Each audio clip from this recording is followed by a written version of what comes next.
नमस्कार। आज हम ट्रेडिंग की दुनिया के एक अहम सवाल पर बात कर रहे हैं।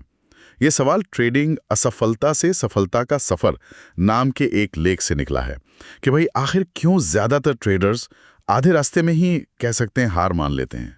हाँ, ये लेख इसी गुत्थी को सुलझाने की कोशिश करता है। बताता है कि ट्रेडिंग बाहर से जितनी लुभावनी लगती है ना, सच पूछिए तो अंदर से उतनी ही दिमागी कश्मकश वाली है। लोग आते तो हैं जल्दी पैसा बनाने के सपने लेकर, पर हकीकत शायद कुछ और होती है। बिल्कुल। तो आज हम इसी लेख के जरिए ये समझने की कोशिश करेंगे कि ट्रेडर्स के फेल होने के पीछे क्या कारण है और कामयाब होने के लिए क्या चाहिए, किस तरह की सोच। लेख तो साफ कहता है कि ये एक मानसिक युद्ध है। तो इस युद्ध में पहली सबसे बड़ी बाधा क्या है? देखिए, लेख के हिसाब से जो सबसे बड़ी रुकावट है वो है अवास्तविक उम्मीदें, अनरियलिस्टिक एक्सपेक्टेशंस। मतलब ये सोचना कि बस आए और रातों रात अमीर बन गए। अच्छा। पर होता क्या है, जब लगातार लॉस होता है, नुकसान होता है, हाँ। तो जाहिर है भरोसा टूट जाता है। ये जो उम्मीद है ना शुरू में ही, यही असल में हार की पहली सीढ़ी बन जाती है। मतलब ये सिर्फ पैसों का लेन देन नहीं है, ये उम्मीद और हकीकत के बीच की लड़ाई है। और जब उम्मीदें टूटती हैं तो फिर भावनाएं, डर, गुस्सा, वो सब हावी होता होगा। बिल्कुल, यहीं से वो दूसरी बड़ी वजह निकल कर आती है, अपने इमोशंस पर कंट्रोल न रख पाना, खासकर डर और लालच। लेख बताता है कि जैसे ही नुकसान होता है, डर हावी हो जाता है, या फिर थोड़ा प्रॉफिट देखकर लालच, और फिर लोग गलत फैसले ले बैठते हैं, अपनी स्ट्रैटेजी भूल जाते हैं और बस जज्बात में आकर ट्रेडिंग करने लगते हैं। हाँ, और तभी ये चीज जुए जैसी लगने लगती है, गैम्बलिंग। ये तो बड़ी दिलचस्प बात है कि कैसे इमोशंस एक पूरी प्लानिंग को क्या कहते हैं पटरी से उतार सकते हैं। तो क्या लेख इसे सिर्फ एक दिमागी कमजोरी की तरह देखता है? नहीं, वो इससे आगे की बात करता है। लेख इस बात पर बहुत जोर देता है कि ट्रेडिंग असल में एक स्किल है, एक हुनर, जुआ नहीं। जैसे कोई और प्रोफेशन? बिल्कुल।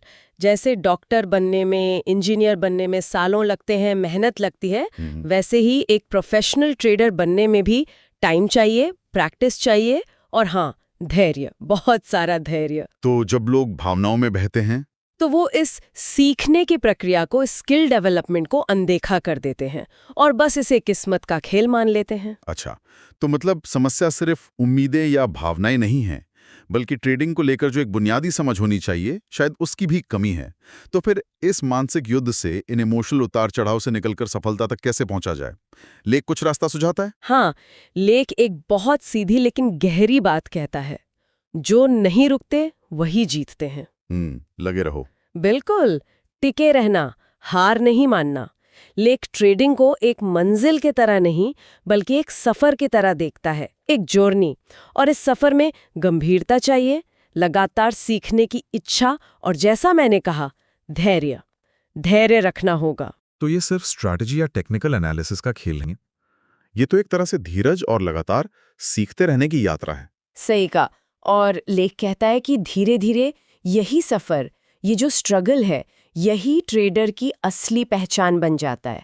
ये सिर्फ पैसा कमाना नहीं रह जाता, बल्कि खुद को विकसित करना बन जाता है। हाँ, खुद को बेहतर बनाना, अपनी भावनाओं को समझना, अनुशासन लाना, ये सब इसका हिस्सा है। सफलता इसी पूरी प्रक्रिया का, इसी मानसिकता का नतीजा है। तो अगर हम संक्षेप में कहें, इस लेख से हमने सीखा कि ट्रेडिंग में असफलता की मुख्य वजह हैं अवास्तविक उम्मीदें और भावनाओं पर काबू न रख पाना। बिल्कुल। और ये कि ट्रेडिंग कोई गेट रिच क्विक स्कीम नहीं है, ये एक स्किल है जिसे समय, अभ्यास, धैर्य और मानसिक अनुशासन से ही सीखा जा सकता है, डेवलप करना पड़ता है। और सबसे जरूरी बात जो लेख बार बार कहता है, ये एक मानसिक युद्ध है। हाँ, ये दिमागी लड़ाई है। पर सोचते हुए मेरे मन में एक सवाल आ रहा है। लेख ने धैर्य और सीखने पर तो जोर दिया है, ये जरूरी है, बिल्कुल। पर इस मानसिक युद्ध को लड़ने और जीतने के लिए क्या कुछ और भी खास रणनीतियां या कह सकते हैं मानसिक उपकरण हो सकते हैं, जिनका जिक्र शायद इस लेख में सीधे तौर पर न भी हो, पर वो एक ट्रेडर के लिए बहुत अहम हो?